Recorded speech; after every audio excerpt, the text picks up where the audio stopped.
In the dramatic world of gold mining, Mitch Blaschke shines as a key player with a talent for quick fixes.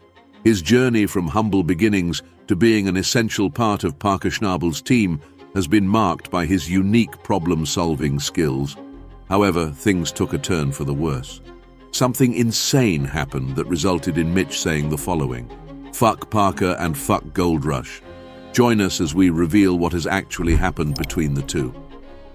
Fixing futures, Mitch's path. From his early days with Hoffman's crew to his celebrated tenure with Parker Schnabel, Mitch has been the go-to guy for on-the-fly problem-solving, an invaluable trait in the unpredictable wilds of gold mining. Yet whispers and rumors have begun swirling with a fervent intensity, suggesting that Mitch might be eyeing a new horizon, leaving fans and followers in a state of bewildered speculation. At 34, Mitch's reputation for mechanical ingenuity is well-founded. His knack for troubleshooting not just a skill, but an art form. This reputation, however, has sparked a fervent debate among the Gold Rush faithful, with rumors suggesting his imminent departure from Parker's crew to strike out on his own. The very thought sends ripples through the community, turning what might have been idle gossip into a hotly debated topic. The idea of Mitch, Parker's right-hand man, setting out alone into the mining wilderness, armed with nothing but his wits and mechanical prowess, is both exciting and fraught with uncertainty. Mitch Blaschke has made quite a name for himself on the TV show Gold Rush as Parker Schnabel's indispensable ally. He's famous for coming up with solutions quickly and efficiently, even in stressful situations. His knowledge and skills with machines have proven to be incredibly vital for Parker's gold mining business, securing Mitch's position as a key player in the team. Despite all the good he has done, there's been talk about whether Mitch might leave to run his own mining venture. This speculation comes from his proven skills in both fixing machines and understanding the mining process, a combination that once led Rick Ness to pursue his own path. Yet, this potential move has sparked a lot of discussions among fans, some of whom have experience in mining themselves. They point out the difficulties and financial hurdles involved in setting out on one's own in this industry. Mitch appears to find his happiness in the direct, hands-on work and the challenge of solving problems as part of a team, rather than in the thought of running his own show. He seems to live a life of comfort, as seen by his ownership of several luxury race cars and a vintage muscle car, hinting that he's probably paid well for his efforts. Although there are whispers about him possibly branching out on his own in the future, making such a move would likely mean a cut in his earnings, at least initially. Mitch doesn't seem inclined towards taking such a financial gamble. It looks like the general opinion among fans, and probably Mitch himself, is in favor of him remaining with Parker Schnabel's team. Here he earns a good salary and gets to engage in the work he loves, without the extra burdens of business management. Staying put means he can steer clear of the intricate details involved in mining contracts and staying within regulations. It provides a stable and fulfilling work environment that suits his skills and personal preferences perfectly. This choice keeps him in a position where he can contribute significantly without having to deal with the administrative headaches and financial instability that could come from starting a mining operation on his own. This undercurrent of speculation is tinged with a touch of cynicism, a knowing nod to the harsh realities of going it alone in the gold mining world. Admirers of Mitch's work are torn. They recognize his unparalleled skill and the invaluable asset he represents to Parker's crew, yet they also can't help but ponder the formidable challenges he would face as a solo operator.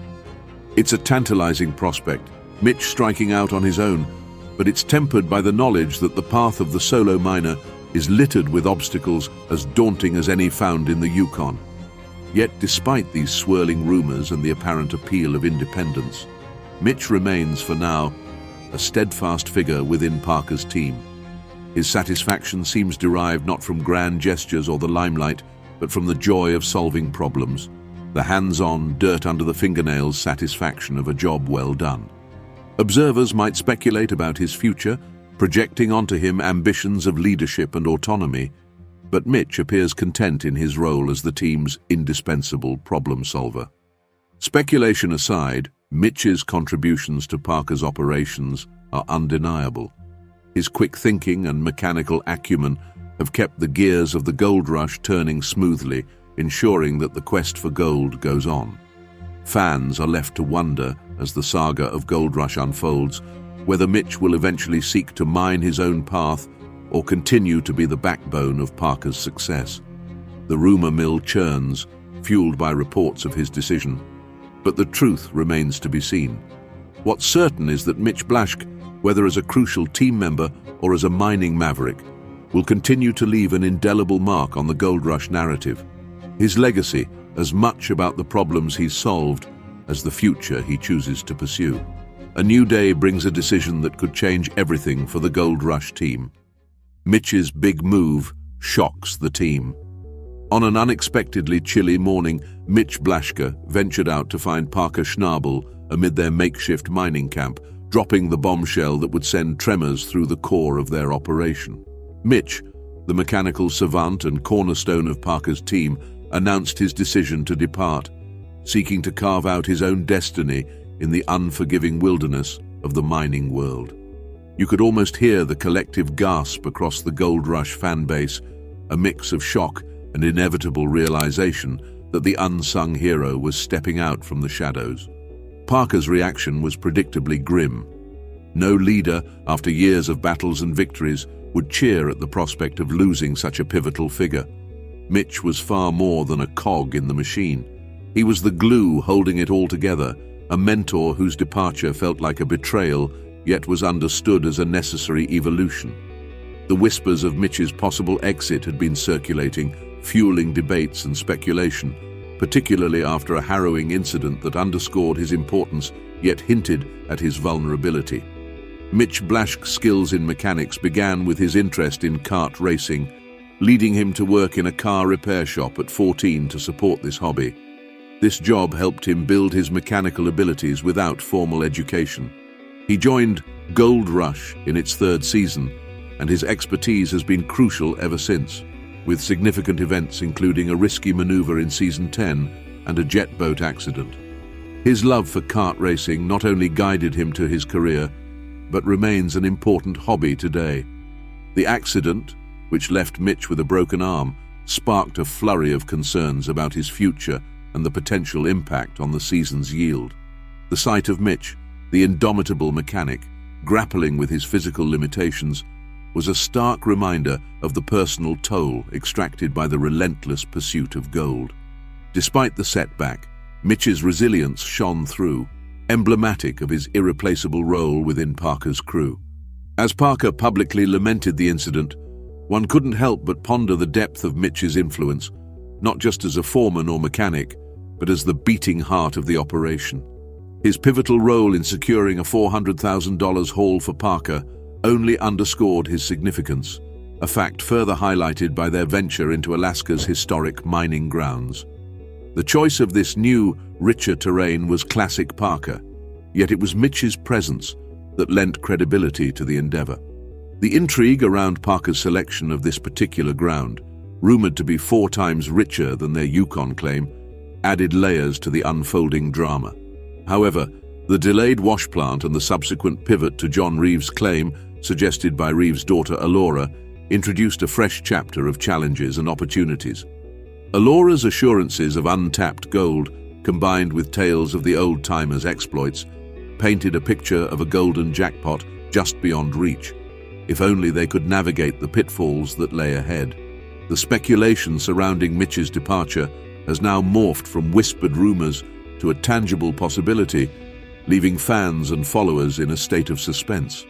Will Mitch indeed venture out on his own, leaving behind a legacy of mechanical genius and unbreakable camaraderie? A big change stirs up the Gold Rush camp, putting everyone on edge. Mitch decides to go it alone. In the rugged, drama-filled world of Gold Rush, Mitch Blaschke's sudden announcement to part ways with Parker's team adds yet another layer of turbulence to an already stormy expedition. It's like watching a plot twist unfold in real life, leaving fans grappling with the potential implications of his departure. This isn't just any miner we're talking about. Mitch is the kind of problem solver who turns chaos into order, whose departure could spell disaster, or at the very least, significant operational headaches for Parker's crew. The dynamic between Parker and Mitch, often akin to a well-oiled machine, now faces the ultimate stress test. It's hard not to view Mitch's decision with a bit of skepticism. After all, Gold Rush thrives on the unpredictable, but losing Mitch seems like tempting fate a little too brazenly. Here we have a man whose mechanical genius has been the crew's secret weapon, now potentially turning his back on a legacy of dirt, sweat and gold for reasons that seem as obscured as the bottom of a sluice box. Mitch's journey from a self-taught prodigy in a collision shop to a linchpin in Parker's operations reads like a miner's fairy tale. Yet here we are, speculating on his next move post a rather cinematic boat mishap that felt more like a cliffhanger than a real-life event. The accident, dramatic as it was, showcased Mitch's resilience, but also cast a long shadow over his future in the team, fueling rumors and speculation about his readiness to strike out alone. The narrative of Mitch's tenure is punctuated by moments of mechanical brilliance and unnerving challenges, painting him as the quintessential Gold Rush hero. Capable yet contemplative, indispensable yet under the constant threat of the unpredictable Yukon wilderness. His departure raises more questions than it answers, leaving fans to wonder about the future of Parker's operations and the void left by Mitch's absence. The incident with the super stacker crashing mid-operation only underscores the fragility of their gold-seeking endeavors. It's as if the machines themselves are characters in this saga, with their breakdowns acting as plot twists that threaten the crew's quest for gold. Mitch's role becomes even more critical in this light, his problem-solving skills akin to a superpower in the unforgiving world of gold mining. Yet the specter of his departure looms large, casting a pall over the crew's future prospects. A hunt for a small part turns into a big adventure, showing the team's grit. A desperate quest for a plug. Venturing out of the mining zone in search of a new plug was practically a fool's errand, given the slim odds of finding such a specific part in the local town. Thus began the great plug hunt of Gold Rush history, turning Mitch and Akek into makeshift treasure hunters amid a sea of idle machinery. Mitch's lightbulb moment to cannibalize a rock truck for the much-needed plug was met with enthusiasm, albeit tinged with a sense of desperation. Diving into the bowels of an ancient rick truck, they embarked on a quest more akin to a wild goose chase than a calculated salvage operation. Their optimism, however, quickly faced the harsh reality of scavenging. Finding a plug of the exact size was like searching for integrity in politics, hopeful but naive. The revelation that the truck had been stripped for parts in past repair jobs only underscored the ad hoc, patchwork nature of their operations, a stark reminder of the relentless improvisation required on the front lines of gold mining. The search became a lesson in futility, a metaphor for the Sisyphean tasks that define the Gold Rush experience.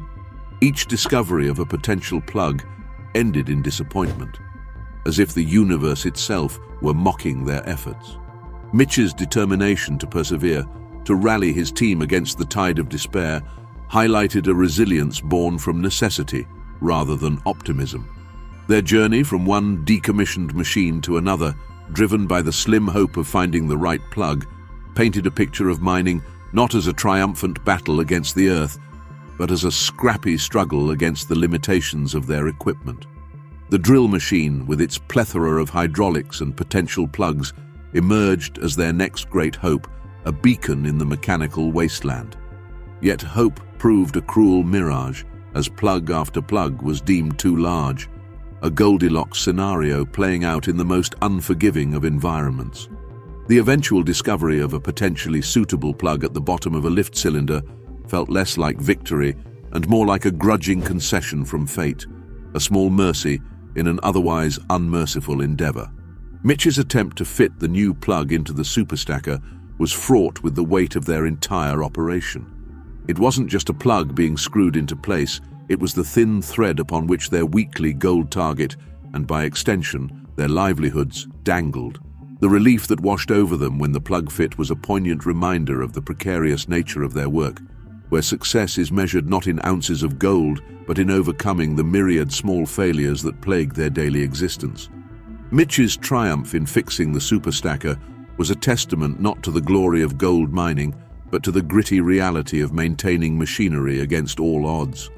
As they turned their attention back to the task at hand, the narrative wasn't about the rush of discovering gold, but about the relentless grind of keeping the dream alive, one repaired plug at a time. This episode, emblematic of the Gold Rush saga, strips away the romantic veneer of treasure hunting to reveal a world where every day is a battle not against the earth, but against the breakdowns and bottlenecks that threaten to derail the quest for gold. Get ready for a chapter where quick fixes are the name of the game, with Mitch leading the charge against all odds in the gold mines. A race against time for gold. Amid the whirlwind of the Gold Rush universe, the episode featuring the superstacker's breakdown reads less like a moment of tension and more like a scripted hiccup meant to add a dash of drama to the already high stakes of gold mining. Here we have Mitch Blaschke, the show's resident miracle worker, thrown into a situation that demands a solution be pulled, almost magically, from the chaos of disused machinery and mechanical debris. The urgency to rectify the superstacker's malfunction isn't just a race against time. It's a glaring spotlight on the precariousness of relying on aging equipment in the relentless pursuit of gold. The crew's scramble to find a suitable plug in the bowels of an old rick truck borders on the comical, illustrating not the resourcefulness of seasoned miners, but the desperation of a team caught unprepared. The narrative of sifting through engine parts, with the success of their entire operation hanging in the balance over a piece of hardware as mundane as a plug, underscores a broader theme of improvisation over planning that seems to permeate the Gold Rush saga. Mitch's role as the crew's savior, managing to salvage the day with a solution that feels more like a band-aid than a triumph, paints a picture of a team constantly on the brink. The subsequent connection of the superstacker to the Slucifer, a moment meant to be a climax of relief and achievement, instead comes off as a last-minute save in a game where the rules seem to be made up as they go along.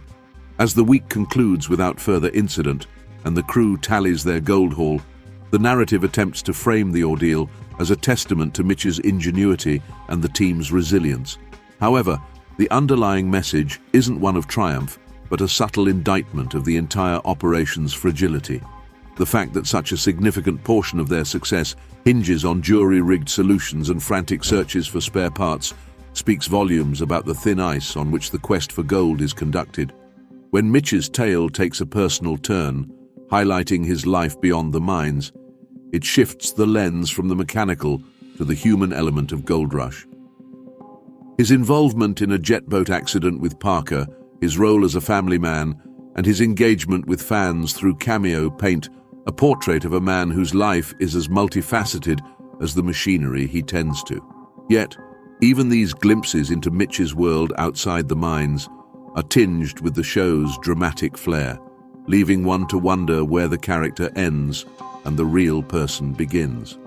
The ongoing saga of Mitch Blaschke and the Gold Rush crew is a narrative rich in mechanical failures, last-minute saves, and personal milestones, all woven into the larger tapestry of the gold mining endeavor. What's next for Mitch in his gold mining journey? Will he face more tough fixes? Hit like and subscribe to stay updated on his adventures.